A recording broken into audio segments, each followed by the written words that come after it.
चलिए आज से हम लोग शुरू कर रहे हैं 12th क्लास, है ना। जो इंटरमीडिएट बिहार बोर्ड से हैं उनके 12th क्लास का चैप्टर वाइज ऑब्जेक्टिव क्वेश्चन का सॉल्यूशन। ये आपके हिस्ट्री का यूनिट 1 का है, पहला चैप्टर है यूनिट 1। एनसीईआरटी के अकॉर्डिंग यूनिट 1 और 2 होता है। ज़्यादातर जो लोग हैं वो एनसीईआरटी में फोकस ही नहीं करते हैं, 12 साइंस या आर्ट्स पढ़ने वाले लोग हैं भारतीय भवन या अन्य प्रकाशन पे करते हैं। जबकि आपके एग्जामिनेशन में आप देखिएगा तो ऑब्जेक्टिव क्वेश्चन हो या सब्जेक्टिव क्वेश्चन हो, ज़्यादातर एनसीईआरटी से ही आता है। साथ ही आपके लिए बेनिफिट है कि इसमें जो भी हम क्वेश्चन करवाएंगे वो क्वेश्चन तो आपको 12 लेवल के लिए जरूरी है ही। साथ ही भविष्य में जब आप कंपटीशन में शामिल होइएगा, कंपटीशन से जुड़ा हुआ जो क्वेश्चन आपको देखने को मिलेगा ऑब्जेक्टिव टाइप का क्वेश्चन आर्ट्स सब्जेक्ट से, वो इससे जुड़ा हुआ आपको ज़्यादातर क्वेश्चन मिलेंगे। क्योंकि आप जनरल कंपटीशन में जाइएगा तो आपको 9, 10, 11, 12 यही सब का सिलेबस मिलता है, साइंस हो, आर्ट्स हो या मैथ। और 12 क्लास का आर्ट्स लोग पढ़ते नहीं, ज़्यादातर साइंस वाले स्टूडेंट होते हैं। जो आर्ट्स वाले होते हैं उनको आर्ट्स आसान हो जाता है, साइंस थोड़ा हार्ड हो जाता है। लेकिन साइंस वाले स्टूडेंट जो जाते हैं कंपटीशन जनरल में, उनके लिए आर्ट्स हो जाता है लेंदी, क्योंकि 10 के बाद वो पढ़ते नहीं और 10 का सिलेबस अलग हो जाता है, 12 का सिलेबस अलग हो जाता है। तो इससे थोड़ी सी परेशानियाँ उनको झेलने को मिल जाती है। तो आइए आज से हम लोग प्रतिदिन लगातार अलग अलग सब्जेक्ट का हम लोग पढ़ेंगे। जैसे आज हिस्ट्री है तो कल पॉलिटी रहेगा, सोशोलॉजी रहेगा, साइकोलॉजी रहेगा, इकोनॉमिक्स रहेगा। ऐसे ऐसे जो भी चैप्टर आपके होंगे, जो भी टॉपिक आपके होंगे, वो आपको हम प्रतिदिन स्टार्ट करेंगे। तो आइए आज हम लोग चैप्टर 1 यूनिट 1 को लेकर चलते हैं। यूनिट 1 में हड़प्पा सभ्यता से जुड़ा हुआ चीज़ है। हड़प्पा सभ्यता और सिंधु सभ्यता के बारे में आप लोग को जानकारी होगी, आप लोग चैप्टर में पढ़ चुके होंगे कि हड़प्पा सभ्यता क्या है, सिंधु सभ्यता क्या है। हड़प्पा सभ्यता को ही सिंधु सभ्यता कहा गया है। हड़प्पा सभ्यता को क्या कहा गया है, सिंधु सभ्यता कहा गया है। क्यों कहा गया ये भी मैंने आपको पढ़ाया था। क्योंकि हड़प्पा जो स्थल है सिंधु सभ्यता के अंदर बहुत सारे स्थल, लगभग 300 प्लस स्थल, जिसमें सबसे पहले जो खुदाई हुई थी वो हड़प्पा सभ्यता की हुई थी। और सिंधु नदी के तट पे वो स्थल मिले हैं या किसी न किसी अन्य नदियों के स्थान पर मिले हैं वो स्थल, अंततः जाकर वो कहाँ मिले हैं, सिंधु नदी में ही मिले हैं। इसीलिए सिंधु सभ्यता उसे कहा गया। तो आइए पहले क्वेश्चन पर चलते हैं। तो कह रहा है कि सिल्क उत्पादक एवं व्यापारियों का संघ को क्या कहा जाता है, यानी क्या कहा जाता था। जो शिल्पकार होते थे, जो शिल्प मतलब मूर्ति वगैरह बनाने वाला, पत्थर काट के जो मूर्ति बनाते थे, जो व्यापारी होते थे, उनको संघ को क्या कहा जाता था, उनको श्रेणी कहा जाता था। क्या कहा था, श्रेणी। यानी ऑप्शन आप ये 2025 में देखिए क्वेश्चन में पूछा है, 2025 में ये पूछा गया क्वेश्चन है। अभी आपको मिलेगा 2025 का, 24 का, 20 का, 21 का, 23 का, बहुत सारे क्वेश्चन मिलेंगे, साथ में लिखा हुआ भी है। फिर कहा कि हड़प्पा लिपि के चिन्हों की संख्या लगभग कितनी, तो लगभग 400 या उससे अधिक जो चिन्ह थे वो हड़प्पा सभ्यता में चिन्ह थे। देखिए हड़प्पा सभ्यता जो होती है वो होती है आपकी आध्यैतिहासिक काल में। प्राचीन अगर काल को देखा तो 3 भागों में बांटा गया है। पहला बांटा गया है आपका प्रागैतिहासिक, फिर अधैतिहासिक और ऐतिहासिक। तो सिंधु सभ्यताएं जो होती है वो अधैतिहासिक काल में आता है। अब अधैतिहासिक काल में आधा लिखा पढ़ा, यानी लिखना पढ़ना लोगों को लिखना आता था, पढ़ना नहीं आता था। लिखना लोग जानते थे, यानी ये चिन्ह जो कह रहा है ना, 400 प्लस चिन्ह जो थे बनाए गए थे, लेकिन उसको अभी तक पढ़ा नहीं गया है। लोग लिखने का अर्थ क्या था, हाँ लॉजिक लगाई गई है पर उसका एग्जैक्ट अर्थ है पता नहीं चला लोगों को। कह कि मानव द्वारा सर्वप्रथम जो इस धातु का उपयोग किया गया वो कौन था, वो तांबा था। क्या था, तांबा था। सबसे पहले मानवों द्वारा अगर कोई धातु का उपयोग किया गया वो धातु क्या थे, तांबा था। अगला कह रहा है आपका क्वेश्चन कि सोतु भाई नामक हड़प्पा स्थल कहाँ पे है। ये अफगानिस्तान में है। कहाँ है ये, अफगानिस्तान। देखिए पहले पाकिस्तान, अफगानिस्तान ये सब भारत का हिस्सा था, ये सब भारत का हिस्सा था। आप अगर जाके प्राचीन भारत में अगर पढ़ेंगे, इतिहास में अगर मौर्य वंश को पढ़ेंगे तो ये अफगानिस्तान का ताबू कधार ये सब जो जगह था, जो मकरात वगैरह जिरसेरिया था, ये सब जगह जो थी वो भारत का था। भारत के चंद्रगुप्त मौर्य जो मौर्य वंश के संस्थापक थे, इन्होंने अफगानिस्तान को, पाकिस्तान को, यहाँ तक कि ईरान तक उनके देश की सीमा लगती थी। यानी हमारा जो भारतवर्ष था वो भारत से लेकर ईरान तक था, यानी काफी लंबी चौड़ी सीमा थी जिसमें उसे अखंड भारत कहा जाता था। तो ये अफगानिस्तान उसमें भारत नहीं सा था, अब भले वो अलग देश बन चुका है। सिंधु घाटी सभ्यता में कह रहा है कि गोदीवाड़ा का साक्ष्य कहाँ से मिला है। गोदीवाड़ा को हम लोग तहखाना कहते हैं, यानी धरती के अंदर जो घर बनाया तो उसे क्या कहते हैं, अंडरग्राउंड कहते हैं, तहखाना कहते हैं। गोदीवाड़ा का अर्थ क्या होता है, तहखाना। तो तहखाना का साक्ष्य मिला है लोथल से, और लोथल एक बंदरगाह था। बंदरगाह मतलब समुद्री जहाज आकर वहां रुकते थे, समुद्र के माध्यम से जो जहाज आते थे भारत से जो व्यापार करते थे, यही लोथल वो स्थल है जहाँ से फारस देश का मुहर मिला है। यानी साथ में आपको ये भी जानना चाहिए कि लोथल एक बंदरगाह था जहां से गोदीवाड़ा मिला है, और यहाँ से आपको साक्ष्य मिले हैं फारस देश के मोहर का।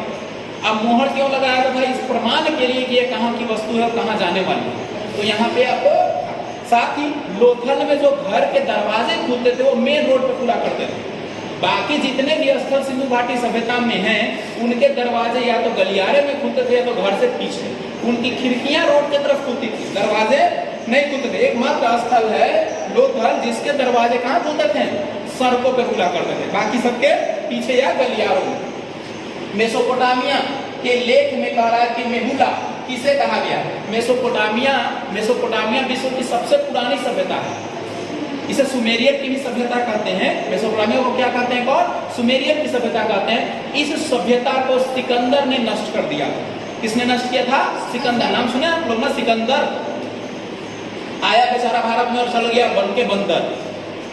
आया सिकंदर भारत को जीतने के लिए और बन के यहाँ से चला गया क्या? बंदर चला गया। वही सिकंदर जो है कि हड़प्पाई सभ्यता का क्षेत्र था, यानी मेलुहा कहाँ किसे कहा गया है? तो हड़प्पा क्षेत्र को कहा गया है। किस सभ्यता के तहत? मेसोपोटामिया के सभ्यता के तहत। ये करीबन 10,000 ईसा पूर्व की सभ्यता थी। हमारी सिंधु सभ्यता 2550 ईसा पूर्व की थी, लेकिन ये लगभग 10,000 ईसा पूर्व की सभ्यता है। अब कह रहा है कि फ्योन्स से बने लघु पात्र, पात्र मतलब बर्तन होता है, जो संभवतः सुगंधित द्रव्यों के पात्रों के रूप में प्रयोग किया गया, ये कहाँ से मिले? यानी एक पात्र बनाया गया जिसमें सुगंधित वस्तु को, जो स्मेल देने वाला वस्तु होता है, सुगंध देने वाला होता है, उसको उसमें रखा जाता था। तो इसका प्रमाण कहाँ से मिला है? तो इसका हड़प्पा और मोहनजोदड़ो से प्रमाण मिला है। आपका डी नंबर आंसर सही है, ए और बी। यानी इसका प्रमाण हड़प्पा से भी मिला है और इसका प्रमाण आपके मोहनजोदड़ो से भी मिला है। अब कह रहा है कि एस.आर. राव कौन है? एस.आर. राव द्वारा लोथल की खुदाई आरंभ की गई थी। यानी लोथल जिस जगह का पता हमें चला, प्रमाण चला, उसकी खुदाई कब की गई? तो 1955 में। पता तो बहुत पहले ही चल गया था, लेकिन खुदाई बाद में हुई 1955 ईस्वी में। अगला कह रहा है आपका कि हड़प्पा एवं मोहनजोदड़ो की खुदाई के समय भारतीय पुरातत्व के संरक्षण के डायरेक्टर कौन थे? यानी भारतीय पुरातत्व मतलब पुराने तत्वों को सर्वेक्षण करने वाले उस समय के निर्देशक कौन थे? डायरेक्टर मतलब क्या होता है? निर्देशक। तो कौन थे? तो उस समय जॉन मार्शल। याद रखिएगा, बहुत महत्वपूर्ण क्वेश्चन है। हड़प्पा मोहनजोदड़ो या पुरातत्विक चीजों के सर्वेक्षण करने वाले जो उस समय के पुरातत्विक सर्वेक्षण के डायरेक्टर जनरल थे, पुरातत्व विभाग के अध्यक्ष जो थे, उनका नाम था जॉन मार्शल। अगले क्वेश्चन की हम करते हैं। टका रहा है कि पन किस धातु का सिक्का था? पन धातु, अलग अलग धातु के सिक्के को अलग अलग नामों से जाना जाता था। तो पन नाम का जो धातु था वो किसका था? चांदी का। चांदी के सिक्का को क्या कहा गया है? पन कहा गया है। कह रहा है कि निम्न में से कौन सा विवाह अच्छा नहीं माना जाता है? विवाह की संख्या कितनी है? विवाह के प्रकार 8 प्रकार के हैं। आप लोगों ने पढ़ा होगा कि मनुस्मृति के आधार पर विवाहों की संख्या कितनी है? 8 प्रकार के। जिसमें कहा गया है कि असुर विवाह को अच्छा विवाह नहीं मानता, जबरदस्ती उठा कर ले जाया जाता था, है ना, और उसके साथ विवाह जबरदस्ती किया जाता था, इतना का असुर विवाह। अगला कह रहा है कि हड़प्पा सभ्यता में बंदरगाह कौन था? देखिए जो चला गया था, अभी मैंने पिछले क्वेश्चन में भी जिक्र किया था कि हड़प्पा सभ्यता का जो बंदरगाह था वो कौन था? लोथल था। यहीं पर गोदीवाड़ा भी था। अगले क्वेश्चन में क्या था? गोदीवाड़ा। गोदीवाड़ा कहने का मतलब है अंडरग्राउंड, डार्क। अगला क्वेश्चन आ रहा है कि सिंधु सभ्यता में तांबे कहाँ से प्राप्त हुए हैं? तो तांबा के वर्तमान में जो राजस्थान राज्य है, तांबा का ढेर वहां से मिला है। बहुत सारा तांबा का वहां पे मिला है प्रमाण। तो लोग कहते हैं कि सिंधु घाटी सभ्यता में तांबा का प्रमाण राजस्थान से मिला है। सिंधु घाटी सभ्यता में कहा कि विशाल अन्नागार, अन्नागार मतलब अन्न का भंडार, अन्नागार मतलब अन्न का भंडार, जिसमें बहुत ज्यादा अन्न रखा था। जैसे पटना में गोलघर है, गोलघर देखे आप लोग? गोलघर एक अन्न का भंडार था। उस समय अंग्रेज लोग वहां पे क्या रखते थे? अनाज रखा करते थे, एक तरह का कोल्ड स्टोरेज था। तो वही अन्न का भंडार का जो प्रमाण मिला है वो कहाँ से मिला है? मोहनजोदड़ो से। मोहनजोदड़ो से प्रमाण मिला है कि वहां पे बहुत बड़ा क्या था? एक अन्नागार। घोड़े की हड्डियों का साक्ष्य कहाँ से मिला है? तो सुत्तांग डोर ऐसे है, डोर खाली छोड़ दिया है, सुत्तांगे डोर है। सुत्तांगे डोर से क्या मिला है? प्रमाण मिला है, जहाँ बहुत सारे घोड़े की हड्डियों का प्रमाण मिला है। कौन सा हड़प्पा सभ्यता का नगर नहीं है, तो विजयनगर साम्राज्य बाद में उदय हुआ। हरिहर और बुक्का नामक दो भाई, आगे चैप्टर में पढ़ना होगा इस राजवंश के बारे में आप लोग। हरिहर और बुक्का नामक भाई ने क्या किया, 1336 में इस साम्राज्य का क्या किया, स्थापना किया। तो ये जो है वो आपके हड़प्पा सभ्यता का नगर नहीं है। मोहनजोदड़ो तो है, ये लोकल है, कालीबंगन है, आपका है नहीं है, तो क्या नहीं है आपका, विजयनगर नहीं है। करेक्ट। दयाराम साहनी ने हड़प्पा सभ्यता की खोज किस वर्ष की, दयाराम साहनी द्वारा हड़प्पा सभ्यता की 1921 में की गई। कब किया गया, 1921 में किया गया। करेक्ट। धौलावीरा किस राज्य में है, तो धौलावीरा आपके गुजरात राज्य में, किस राज्य में है, गुजरात। अभी वर्तमान का जो गुजरात है ना, वहाँ पे जो स्थल मिला सिंधु सभ्यता का, उसका नाम क्या था, धौलावीरा। क्या था, धौलावीरा। कह रहा है कि हड़प्पा सभ्यता में मोहर किस चीज के बने होते थे, तो सेल खड़ी करने का मतलब चूना और पत्थर। चूना आप लोग को याद होगा, बचपन में आप लोग स्लेट पे लिखा करते होंगे पीसीट से, उजला पीसीट होता था, अमूल टाइप का भी एक गोल पीसीट होता था, है ना। पहले के सर लोग बोर्ड पे पढ़ाते थे तो चौक से लिखते थे, गोल होता था, है ना। ये चपुट भी होता था, आयताकार भी होता था, लेकिन ज्यादातर गोल वाला ही चलता था, उससे बोर्ड वगैरह पर लिखा जाता था। तो किस चीज से बने होते थे, सेल खड़ी से। मोहर किस चीज से बने होते थे, सेल खड़ी से। आगे स्वास्तिक भी मिलेगा, स्वास्तिक जो सनातन धर्म का, हिंदू धर्म का एक प्रतीक चिन्ह है, घर पे लगाया जाता है, पूजा पाठ में स्वास्तिक बनाया जाता है, तो वो किस चीज से बने होते थे, वो भी सेल खड़ी के ही बने होते थे। बनवाली किस राज्य में स्थित है, तो बनवाली हरियाणा में है। पंजाब हरियाणा का नाम सुने ना आप लोग, बनवाली उसी जगह पे स्थित है। अगला कह रहा है कि लोथल किस नदी के किनारे, 2019 और 22 में दोनों में क्वेश्चन पूछा है। लोथल किस नदी का, लोथल भोगवा नदी के तट पे है। किस नदी पे है, भोगवा। देखिए सिंधु सभ्यता में जो भी नदी के तट पे स्थल रहा होगा, अंततः वो जाकर कहाँ मिला है, सब जाके अंततः किसमें मिला है, सिंधु बहुत बड़ी नदी है। क्या थी, बहुत बड़ी। अभी सिंधु नदी को लेकर विवाद है, भारत और पाकिस्तान के बीच के जल को लेकर, भारत ने रोका भी है सिंधु नदी के जल को। सिंधु घाटी के निवासी हो तो किस धातु का ज्ञान नहीं था, तो तांबा का तो ज्ञान देख लिए, है ना, तांबा का ज्ञान देख लिए, चांदी का भी था, सोना, लोहा का ज्ञान नहीं था। किसका ज्ञान नहीं था, लोहा का ज्ञान नहीं था, इसीलिए वो तलवार उपयोग नहीं करते थे। तलवार का जो उपयोग हुआ था वो वैदिक युग में हुआ था, जब आर्य लोग भारत में आए थे। सिंधु घाटी से एकदम तलवार का उपयोग नहीं होता, ये युद्ध वगैरह वो तलवार से नहीं करते थे। ये क्वेश्चन देखिए 2014 पूछा, 19 में पूछा है, उसके बाद आपका पूछा है 21 में पूछा और 22 में पूछा है। कितना इंपॉर्टेंट क्वेश्चन है, ठीक है। इन चीजों का भी ध्यान रखना है। अगला क्वेश्चन कर रहा है कि हड़प्पा सभ्यता किस युग की सभ्यता है, तो हड़प्पा सभ्यता कांस्ययुगीन सभ्यता है। यहाँ कांसा धातु की खोज हुआ था। कांसा धातु समझते हैं, तिलक चढ़ता तो देखते हैं, बड़का सा को मिलता है बर्तन, जिसे कठवत की तरह रहता है, तो कांसा धातु का होता है। पेंटिया में सब कड़िया होगा, देखिएगा बड़का सा नहीं चढ़ता है, ये बड़ा टाइप का तिलक में देखे होंगे आप लोग। तो गीत क्या है, पूरी दुनिया को खाए आप लोग भुला कर, है ना, खाए सर भुला, रसगुल्ला खाए भुला कर, टिकट तिलक में गए थे, काका चढ़ा। तो ये कांस्ययुगीन सभ्यता, कांसा धातु का खोज हुआ था कहाँ पे, हड़प्पा सभ्यता। ये भी क्वेश्चन है कि 10 में, 14 में, 18 में, 19 में, 21 में, 24 में। कितना इंपॉर्टेंट क्वेश्चन है, कितनी बार इस क्वेश्चन को रिपीट किया है ना। तो इसलिए सब क्वेश्चन पे फोकस करना है। हड़प्पा संस्कृति आधारित है व्यापार पर, व्यापारी लोग थे। हड़प्पा संस्कृति आधारित थी किस पे, व्यापार। एक जगह से दूसरे लोग व्यापार करते थे, भारत के अंदर भी करते थे और दूसरे देश में। आप लोग मैं पढ़ाया भी है, शीशा का व्यापार होता था, नमक का व्यापार होता था, मूंग का व्यापार होता था, लाह का व्यापार होता था, मोती का व्यापार होता था, बहुत सारी चीजों का, कील का व्यापार होता था। तो एक जगह से दूसरे जगह व्यापार करते गए और सभ्यता का विस्तार होता चला गया। लेकिन पहले सभ्यताओं का उदय नदियों के तट पर होता था, क्योंकि पानी की व्यवस्था अच्छी नहीं थी, आज की तरह हैंडपंप नहीं थे। कहा है कि हड़प्पा सभ्यता के लोग उपासना करते थे। किसका उपासना करते थे, मातृ देवी का।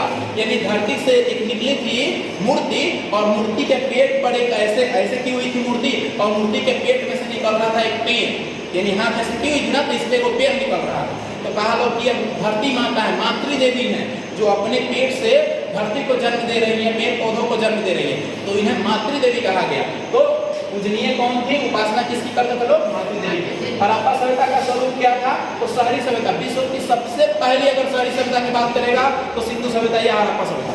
विश्व की सबसे पहली अगर सभ्यता की बात करेगा, शहरी सभ्यता या नगरीय सभ्यता, तो कौन सभ्यता हो जाएगी, सिंधु। बाकी जितनी सभ्यताओं का विकास हुआ देहाती सभ्यता हुई, शहरी सभ्यता नहीं। जितनी सभ्यता का विकास हुआ कौन सी सभ्यता हुई, देहाती में। लेकिन पहली शहरी सभ्यता कौन सी है आपकी, हड़प्पा या सिंधु सभ्यता। दोनों क्वेश्चन दे सकता है, हड़प्पा नहीं सिंधु भी दे सकता है, both are same not different. Harappa सभ्यता में सबसे बड़ा नगर कौन है, हड़प्पा सभ्यता में सबसे बड़ा नगर कौन है? मोहनजोदड़ो। मोहनजोदड़ो को एक और नाम से जानते हैं, मृतकों का टीला, या इंग्लिश में बोलते हैं mount of the death. English में बोलेंगे माउंट ऑफ द डेथ, या हिंदी में मृतकों का टीला। कैसे जनरली होता है मोहनजोदड़ो। ये क्वेश्चन देखिए 2012 में आपको पूछा है, 2017 में पूछा है, 20 में पूछा और 21 में पूछा है। ये भी क्वेश्चन आपके बहुत महत्वपूर्ण हो जा रहा है। अगला कह रहा है कि हड़प्पा सभ्यता में, हड़प्पा सभ्यता का सर्वप्रथम खोज किसने किया? दयाराम साहनी ने, है ना, 1921 में। कब किया? दयाराम साहनी ने 1921 ईस्वी में। हड़प्पा किस नदी के किनारे स्थित है? देखिए 2016 में, 18 में, 20 में, 21 में पूछा है। तो रावी नदी। हड़प्पा किसके तट पे है? रावी नदी के तट पे है। अगला कह रहा है क्वेश्चन आपका, हड़प्पा सभ्यता में सबसे महत्वपूर्ण विशेषता क्या थी? तो नगर योजना और वास्तुकार। हड़प्पा सभ्यता एक ऐसी सभ्यता थी, समझिए आज हम लोग घर में स्विमिंग पूल बनाते हैं और आज से करीबन 4500 साल पहले वो लोग स्विमिंग पूल बना लिए। साथ ही रोड के दोनों ओर पेड़ आज गवर्नमेंट की योजना से लगती है और पहले ऑलरेडी लगा होती थी। आज रोड के किनारे आपको रुकने के लिए, बस वगैरह पकड़ने के लिए, गाड़ी पकड़ने के लिए एक स्टेशन टाइप का बनाया था जो पहले भी था। आज पानी की व्यवस्था रोड के किनारे अब की जाती है, नल जल वगैरह लगाता है, और पहले व्यवस्था थी। नालियां रोड के दोनों तरफ हुआ करती थी और वो ढकी हुई हुआ करती थी। रोड को इस तरह से बनाया गया था कि हवा चलता तो स्वतः साफ हो जाता, और नलिया का ढलान इस तरह से था कि पानी स्वतः ही शहरों से निकल जाता था। आज आधुनिक शहर में व्यवस्थाएं होती है। तो सोचिए हमसे ज्यादा डेवलप था आज से 4500 साल पहले हड़प्पा सभ्यता। तो एक नगर योजना बहुत अच्छी थी और वास्तुकार भी अच्छे से नगर को बसाया गया था। हड़प्पा सभ्यता का प्रशासन क्या थी? नगर पालिका के आधार पर थी। क्या थी? नगर पालिका के आधार पर वहाँ की प्रशासन व्यवस्थाएं थी। अगर हड़प्पा के बारे में आपको विशेष रूप से जानना है तो एक मूवी से सजेस्ट करेंगे, मोहनजोदाड़ो। ऋतिक रोशन की मूवीज है, आप लोग उसको भी देख सकते हैं। मोहनजोदाड़ो में बहुत अच्छे तरीके से हड़प्पा सभ्यता को रिप्रेजेंट किया गया, वहाँ के भगवान, वहाँ की व्यवस्था, वहाँ का सिस्टम, वहाँ का व्यापार, सब चीजों को बताया गया, आप लोग देख सकते हैं। हड़प्पा सभ्यता का पतन का क्या कारण था? तो उपयुक्त सभी बहुत सारे कारण थे। एक कारण कोई नहीं था, बाढ़ भी था, आर्यों का विदेशी आक्रमण था, प्राकृतिक कारण था, मानवीय कारण था। यानी बाढ़ लगातार आती थी, नदी किनारे था तो बाढ़ आना ही आना है, पानी बढ़ेगा तो बाढ़ आएगा, लोग का बस्ती ढह जाता था, बहुत सारी बीमारियां हो जाती थी, उसमें डॉक्टर वैद्य वगैरह थे नहीं, इलाज होता नहीं था अच्छे से, पर वो जड़ी बूटी का ज्ञान लोगों का था, उससे इलाज करते थे। बहुत लाइलाज बीमारियों से मृत्यु भी हो जाती थी। विदेशियों का आक्रमण हो गया था, आर्य लोग आ गए, वो अपनी सभ्यता का विस्तार करना लगे, बहुत सारी प्राकृतिक आपदाएं आ गई, बाढ़, सुखाड़, भूकंप जैसी चीजें आ गई, उससे भी सर्वनाश हो गया। तो सभी कारण है सिंधु सभ्यता के पतन का। अगला कारण क्या है? सभ्यता के स्थल में स्त्री के गर्भ से पौधा निकलते हुए दिखा। मैंने बताया ना कि स्त्री के गर्भ से पौधा निकलते हुए दिखा है, तो कहाँ से दिखा है? तो हड़प्पा सभ्यता से। कहाँ से दिखा है? हड़प्पा नामक स्थल से निकला है, पेट से निकलता हुआ था एक पौधा, जिसे मातृ देवी का नाम दिया गया। अगला कारण सिंधु सभ्यता के आधार पर सर्वप्रथम किस स्थल का उत्खनन हुआ था? हड़प्पा। सिंधु सभ्यता में सबसे पहले किस स्थल का खुदाई हुआ? हड़प्पा का हुआ, इसीलिए तो इसका नाम पड़ गया हड़प्पा सभ्यता।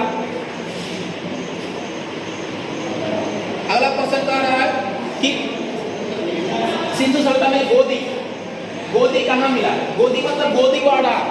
गोदी मतलब वो गोदी में बच्चे को खिलाते हैं वो गोदी नहीं, गोदी मतलब गोदीवाड़ा तहखाना। अभी पहले पेज में मैंने बताया था गोदीवाड़ा, गोदीवाड़ा को हटा दिया, गोदी छोड़ दिया, है ना। तो कंफ्यूज करेगा आपको बोर्ड एग्जाम में। देखिए पूछा गया 2023 में, अब गोदी मतलब समझ जाएगा लोग, बच्चा खिला वाला गोदी, है ना। गोदीवाड़ा, गोदी का मतलब गोदीवाड़ा, तहखाना। कहाँ से? लोथल से, क्या है ना, मैंने किस सिंधु स्थल से सूती कपड़े का साक्ष्य मिला है। तो सूती कपड़े का साक्ष्य मिला है मोहनजोदड़ो से। सूती कपड़े, ऊनी वस्त्र कहाँ से मिले हैं? कपड़े के बारे में जो भी जानकारी है वो कहाँ से मिली है हमें? तो मोहनजोदड़ो से। मैंने आपको सब्जेक्ट में लिखवाया भी है कि कहाँ कहाँ से कौन कौन सा सामान मिला है, कहाँ से स्वास्तिक मिला है, कहाँ से हाथी का कंकाल मिला है, कहाँ से हड्डियाँ मिली है ना, कहाँ से आपको मेकअप का सामान मिला है, कहाँ से राख मिला है, कहाँ से कुत्ता के साथ इंसान को दफनाया गया है। ये सब प्रमाण मैंने आपको सब्जेक्टिव क्वेश्चन में पहले लेसन नहीं लिखवा दिया। तो मोहनजोदड़ो से क्या मिला है? सूती कपड़े का प्रमाण, या कपड़ों का, वस्त्रों का प्रमाण मिलेगा। तो सूती यहाँ मोहनजोदड़ो से। अलग अलग के मोहनजोदड़ो का उत्खनन किसने किया? अभी हड़प्पा का उत्खनन पढ़े थे, अब मोहनजोदड़ो का। ये भी क्वेश्चन बार बार रिपीटेड है, 2018, 2020, 2021, 2021 के ये दोनों सेशन में पूछा है सुबह शाम। कह रहा है कि आर.डी. बनर्जी कौन थे? आर.डी.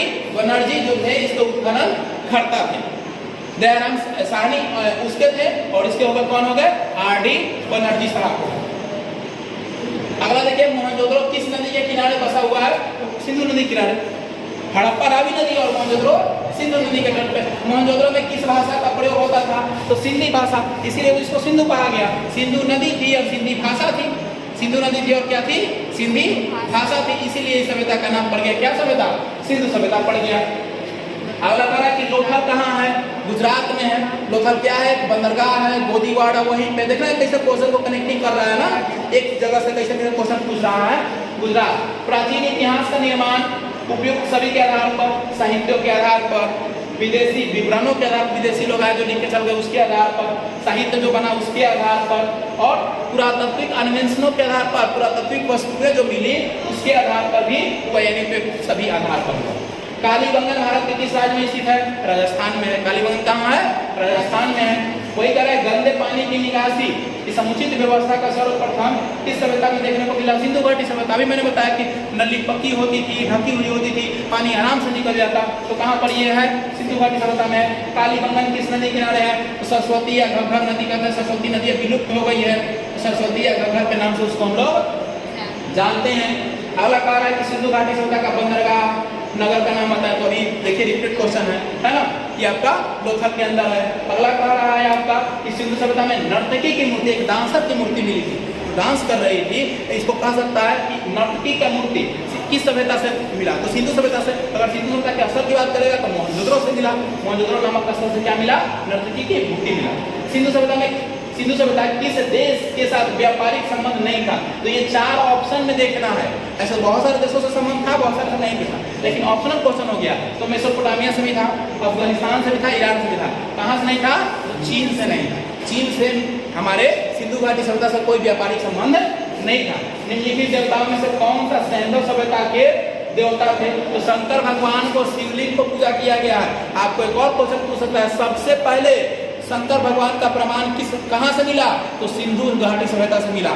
इससे पहले शंकर भगवान की कहीं चर्चा नहीं की गई थी। सिंधु घाटी सभ्यता में शिवलिंग की पूजा किया गया था। शिवलिंग देखे ना आप लोग जल चढ़ाने जाते हैं, तो शिवलिंग की जरूरत 2023 में क्वेश्चन पूछा गया है। अगला क्वेश्चन आपका हो जाता है, सिंधु घाटी सभ्यता में कौन सा स्थान पर मृतकों का टीला कहा था? अभी मैंने बताया माउंट ऑफ द डेथ, मृतकों का टीला किसको कहा गया है? मोहनजोदड़ो का कहा गया है। सिंधु घाटी सभ्यता में कौन सा स्थल सिंधु का बाग कहा गया? तो बाग भी उसी को कहा गया और मृतकों का टीला भी उसी को कहा गया। इसको मोहनजोदड़ो। सिंधु सभ्यता में समाज का स्वरूप क्या था? मातृसदात्मक। सिंधु सभ्यता में माता प्रधान होती थी, कुल का नाम माँ के आधार पर होता था, यानी तड़का वाला सिस्टम था। बेटी का ब्याह होता था, लड़की नहीं जाती थी मायके, ससुराल, लड़कावा आता था आके ससुराल में रहता था। मातृ प्रधान सभ्यता थी आपकी। कैसी? सिंधु घाटी सभ्यता। वही वैदिक सभ्यता होगा तो पुरुष प्रधान हो जाएगा, लेकिन सिंधु सभ्यता रहेगा तो कैसा होगा? मातृ सदात्मक या मातृ प्रधान। आप लोग तो लिखा भी है सब्जेक्ट में, मातृ प्रधान क्या होता है, मातृ सदात्मक क्या होता है। सिंधु घाटी सभ्यता किसके समकालीन नहीं मानी जाती? चीनी सभ्यता। चीन सभ्यता 500 ईस्वी में विकसित हुआ, बाद में बहुत बाद में विकसित हुआ, और हमारी सिंधु सभ्यता 2550 में विकसित हुई थी। यानी सिंधु सभ्यता बहुत पहले विकसित हुई थी चीनी सभ्यता के मुकाबले। चीनी सभ्यता 500 ईसा पूर्व में विकसित हुआ, और ये 2550 ईसा पूर्व में कहीं 2500 देता है, उसमें विकसित हुआ। सिंधु सभ्यता का क्षेत्रफल किस आकार का? तो त्रिभुजाकार है। लगभग क्या है? त्रिभुजाकार है। इसका मैप भी हम आपको दिखा देंगे, और उसके चारों कोनों के बारे में 4 कोना बना हुआ है, लेकिन लगभग त्रिभुजाकार ही है। कौन कौन नदी पे है, मांडा कहाँ है, ये सब कहाँ है बताएंगे हम आपको। रखाल दास बनर्जी ने मोहनजोदड़ो का अन्वेषण किस वर्ष प्राप्त किया? तो मोहनजोदड़ो का 1922 में अन्वेषण किया। कब किया? छूट गया क्या क्वेश्चन? ये क्वेश्चन अच्छा ठीक बता देंगे। तो ये 1922 में हुआ। ये क्वेश्चन छूटा। किस सिंधु अवस्था में महिला और पुरुषों को एक साथ अपनाया गया? तो राखी गढ़ी से, यानी जहाँ युगल सावधानी से क्वेश्चन पूछ सकता है कि युगल, युगल मतलब होता है जोड़ी। युगल मतलब क्या होता है? जोड़ी, पति पत्नी की जोड़ी, महिला और पुरुष साथ में दफनाया गया। कहाँ से? राखी गढ़ी से। कहाँ से? राखी गढ़ी से दफनाया गया।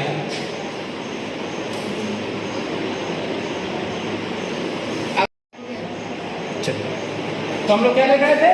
हल से जुड़े हुए खेतों का साक्ष्य कहाँ से मिला है? कालीबंगन से। कालीबंगन से चावल के दाने भी मिले, याद रखिएगा। जहाँ खेत जोताएगा वही ना खेती होगा, और खेती होगा वही से अनाज मिलेगा। चावल के दाने मिलेगा तो कहाँ बताइएगा? कालीबंगन से। जोते हुए खेत कालीबंगन से। पशुपति महादेव की मुहर निम्न में से कौन से जानवर पाई गई है? तो कौन से जानवर पशुपति पर माना गया है? शेर। कहाँ कौन सा जानवर मिला है? शेर मिले। नहीं मिले हैं। नहीं मिले, सॉरी मिले हैं नहीं मिले हैं। तो कहाँ से नहीं मिले हैं? शेर मतलब नहीं मिले हैं पशुपति के ऊपर। किस स्थल से शतरंज की तरह खेल का प्रमाण मिला है? इसको चौसर कहा जाता था। शतरंज के जैसा मिला है तो क्या बोला था उसको? चौसर। महाभारत देखेंगे तो चौसर खेलते थे शकुनी मामा, है ना? तो लोथल से मिला है। कहाँ से मिला है? चौसर, लोथल से। राय कहा तो दयाराम साहनी कहाँ उत्खनन करवाएं? तो कहाँ करवाएं? हड़प्पा। हड़प्पा की खुदाई किसने किया? तो राय बहादुर दयाराम साहनी ने किया। अब कह रहा है कि मोहनजोदड़ो की 1922 ईस्वी में किसने किया? तो रखालदास बनर्जी के द्वारा किया गया। अगला कह रहा है आपका पुरातत्व के अंतर्गत निम्न से कौन स्थान नहीं है? तो साहित्य पुरातत्व नहीं होता है। अलग अलग काल में लोग अलग अलग कवि आते हैं, अलग अलग वस्तुओं को के बारे में लिखते हैं, उसको साहित्य कहा जाता है। अलग अलग कलाकृति को। मोहनजोदड़ो का शाब्दिक अर्थ क्या होता है? मृतकों का टीला। पहले बताया माउंट ऑफ द डेड। भारतीय पुरातत्व का पिता किसे कहता है? तो अलेक्जेंडर कनिंघम को। ये भी क्वेश्चन देखिए बार बार पूछा गया है। अलेक्जेंडर कनिंघम को क्या कहते हैं? भारतीय पुरातत्व का पिता कहते हैं। अगला कह रहा है कि हड़प्पा का उत्खनन किसने किया? तो दयाराम साहनी ने। हड़प्पा स्थल की खुदाई किसने की? तो दयाराम साहनी ने। भारतीय पुरातत्व सर्वेक्षण विभाग पहले डायरेक्टर जनरल कौन थे? M Cunningham. कौन थे? M Cunningham. हड़प्पा सभ्यता में अग्नि कुंड कहाँ पाई गई है? अग्नि कुंड यानी आग का कुंड, हवन कुंड जिसको कहेंगे। अग्नि कुंड छोड़ के क्या दे सकता है? हवन कुंड भी दे सकता है। कहाँ है? कालीबंगन से। इसके अलावा कह रहा है कि हड़प्पा सभ्यता में विशाल स्नानागार, स्विमिंग पूल। क्या? Swimming pool. कहाँ से मिला? मोहनजोदड़ो से। स्विमिंग पूल यानी उसमें नहा सकते हैं। बहुत अच्छी फैसिलिटी थी, उतरने के लिए सीढ़ियाँ थी। बगल में छोटे छोटे घर बनाए हुए थे कपड़ा चेंज करने के लिए। हवन कुंड बनाए गए थे पूजा पाठ करने के लिए। पुरोहित लोगों का, जो ब्राह्मण लोग होते पूजा पाठ करने वाला लोग, उनका आवास बना हुआ था। यानी बहुत अच्छी व्यवस्था थी। ये था आपका 69 क्वेश्चन चैप्टर 1 हिस्ट्री से, जो कि बहुत महत्वपूर्ण क्वेश्चन है। इसको आप लोग जरूर पढ़ेंगे, याद करेंगे, क्योंकि एग्जामिनेशन में आप देखे होंगे बार बार क्वेश्चन रिपीट किए गए हैं। तो बहुत सारे इंपॉर्टेंट क्वेश्चन है, इसको आप लोग ऐसे नजरअंदाज नहीं करेंगे। अगले क्लास में हम लोग अलग चैप्टर का अलग ऑब्जेक्टिव हम लोग करेंगे।